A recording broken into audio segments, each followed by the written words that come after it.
Dr. Michael Lepore with Sarasota Vascular Specialist here with you today on Whiteboard Wednesdays. We're going to talk a little bit about lower extremity edema and some of the various things that can cause lower extremity edema, and that's leg swelling. And some of those things that can cause and what goes through our minds in terms of what we're looking for. So we'll talk first about venous insufficiency. And see, number one, we have superficial and deep. That refers to the actual systems of our veins. Superficial, as you would imagine, is a little bit more superficially or closer to the skin with regards to where that's located.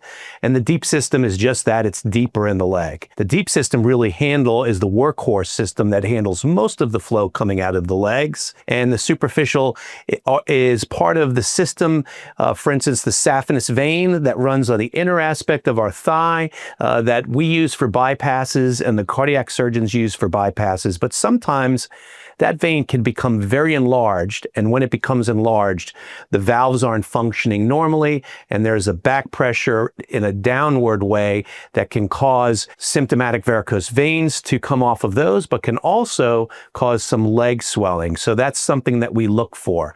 And that's something that we can treat with ablation, other types of techniques that are a little beyond the scope of what we're talking to today. Is I'm just going to address the venous insufficiency.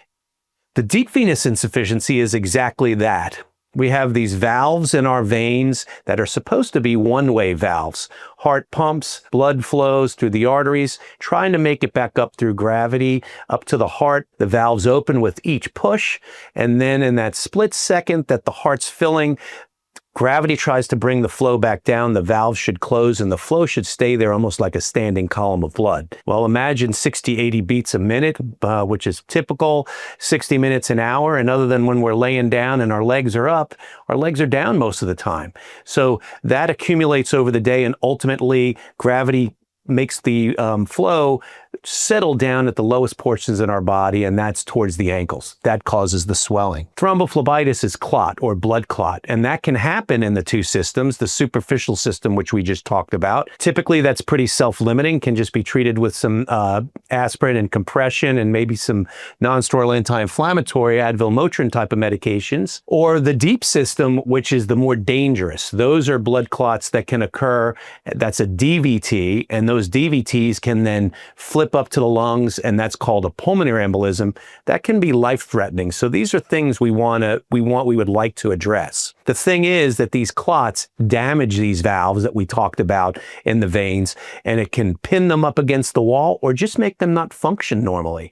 So what happens is the flow keeps going down. That's called post-phlebitic syndrome, and can cause a lot of discomfort and trouble for folks. So that's another thing that we're looking for. Unilateral leg edema, unilateral means single side, and typically it's most likely the left side.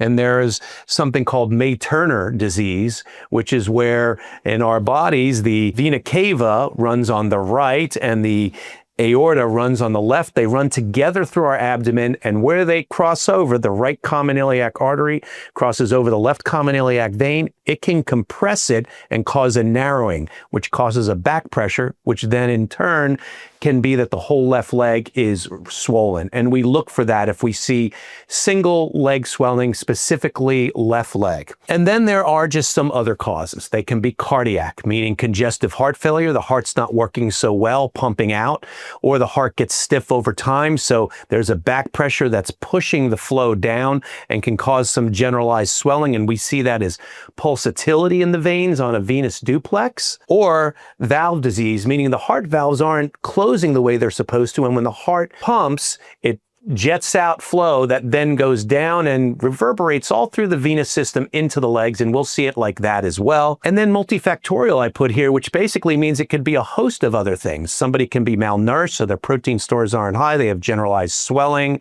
or maybe they're just sedentary because they're in a wheelchair all the time, don't get out of bed much, aren't walking much, so they don't get the help of their calf muscles to pump the blood back. And ultimately ends up causing swelling. So once again, the lower extremity edema that we're discussing about today, a couple different causes: venous insufficiency, the superficial and the deep systems we covered, the thrombophlebitis or the clot, which can ultimately be dangerous to your life if it ends up being in the deep system, and then unilateral leg edema or May-Thurner Syndrome, which is less common, but we do see it and we're looking for it when it's one leg. Dr. Michael Lepore here with you again with Sarasota Vascular Specialist. Feel free to comment or ask us any questions to contact. We're happy to help you and answer all your questions.